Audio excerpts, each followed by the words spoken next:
কয়েকদিন আগে আমি রুটি করেছিলাম, আর বেশি করে আটা মাখা হয়ে গেছিলো, তো সেই আটাটা রয়ে গেছে। এবার সেটা তো গতি করতে হবে।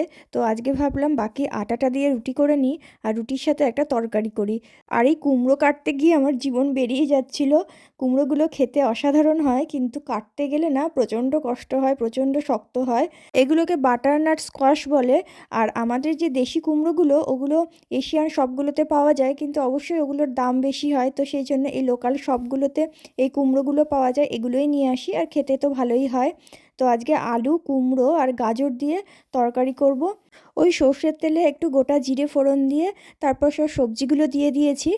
নুন হলুদ দিয়ে ভেজে নিয়ে তারপর এর মধ্যে একটু ধনে গুঁড়ো, জিরে গুঁড়ো আর অল্প একটু কাশ্মীরি লঙ্কার গুঁড়ো দিয়ে তারপর আরেকটুখানি নাড়াচাড়া করে জল দিয়ে দিয়েছি।